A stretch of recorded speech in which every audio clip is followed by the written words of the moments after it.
வணக்கம். ஸ்மார்ட் ஃபோன்களுக்கெல்லாம் முன்னோடியாக விளங்கக்கூடியது இந்த ஆப்பிள் ஐஃபோன். இன்ஃபேக்ட் நம்மள நிறைய பேருக்கு ஐஃபோன் ஃபேவரட் ஃபோனாக கூட இருக்கலாம்.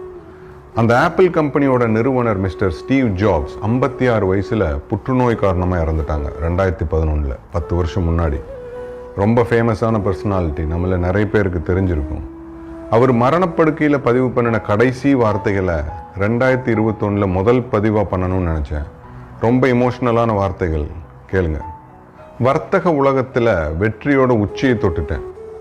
மற்றவங்களோட பார்வையில் என்னோட வாழ்க்கையில் எல்லாமே வெற்றி தான்.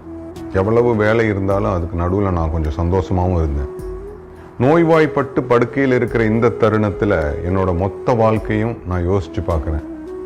நான் பெருமையாக நினச்ச எனக்கு கிடைச்ச அங்கீகாரங்கள், நான் தேடி தேடி சேர்த்த சொத்துக்கள், இதெல்லாமே வரப்போகிற மரணத்துக்கு முன்னாடி ரொம்ப அர்த்தமற்றதாக உணர்றேன். நான் சந்தோஷமாக இருந்த தருணங்கள் என்னுடைய நண்பர்கள் கூட செலவு செஞ்ச நேரங்கள், என்னோட குடும்பத்தோடு நான் செலவு பண்ணின நேரங்கள் மட்டும்தான். அந்த நினைவுகள் தான் எனக்கு ரொம்ப சந்தோஷத்தை கொடுக்குது. நம்மக்கிட்ட இருக்கிற கார் ஓட்டுறதுக்கு நல்ல ஒரு ஓட்டுநரை பார்த்து அப்பாயின்ட் பண்ணலாம். நம்மக்கிட்ட இருக்கிற பணத்தை பெருக்கிறதுக்கு நல்ல ஒரு புத்திசாலியை பார்த்து அவங்களே அப்பாயின்ட் பண்ணலாம். ஆனால் நமக்கு நிகழ இருக்கிற மரணத்தை டீல் பண்ணுறதுக்கு வேறு யாரையும் அப்பாயின்ட் பண்ண முடியாது. நம்ம தான் அதை ஃபேஸ் பண்ணி ஆகணும். வாழ்க்கையில் எது தொலைஞ்சாலும் திருப்பி கிடச்சிரும், இல்லாட்டி நம்ம வாங்கிடலாம்.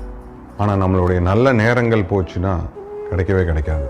ஆப்ரேஷன் தியேட்டருக்குள்ளே நம்மளை கொண்டு போகும்போது தான் நமக்கு புரியும் ஆரோக்கியமான வாழ்வுங்கிற புஸ்தகத்தை நாம் இன்னும் முழுசாக படிக்கலை அப்படின்னு. வாழ்க்கையில் நம்ம எந்த கட்டத்தில் இருந்தாலும் சரி, ஆரோக்கியத்தை பற்றி உணரக்கூடிய நேரம் வரும். குடும்பத்தை பொக்கிஷம் மாதிரி பார்த்துக்கணும்.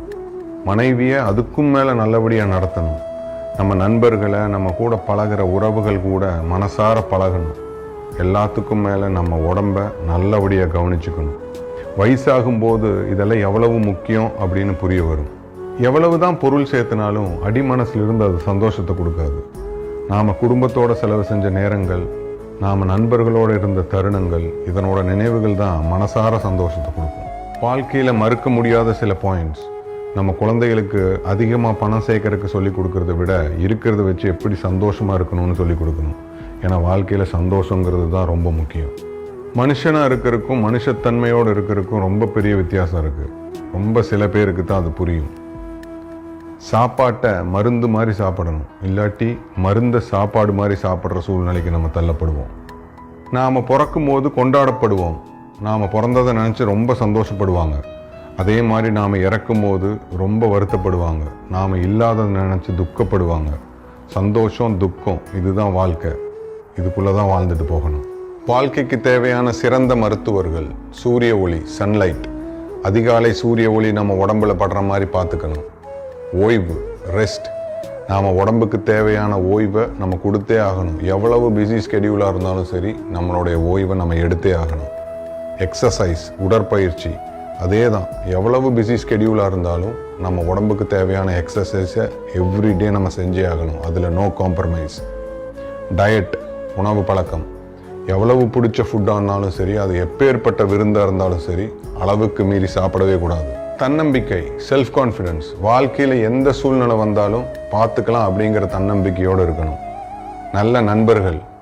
நம்ம எந்த அளவுக்கு மனசார பழகிறோமோ அதனுடைய பிரதிபலிப்பு தான் நமக்கு நல்ல நண்பர்கள் கிடைக்கும். இந்த 5 விஷயங்களை வாழ்க்கையில் எல்லா கட்டத்திலையுமே ரொம்ப பக்குவமாக ஹேண்டில் பண்ணணும் அப்படின்னு சொல்லி முடித்தார் ஸ்டீவ் ஜாப்ஸ்.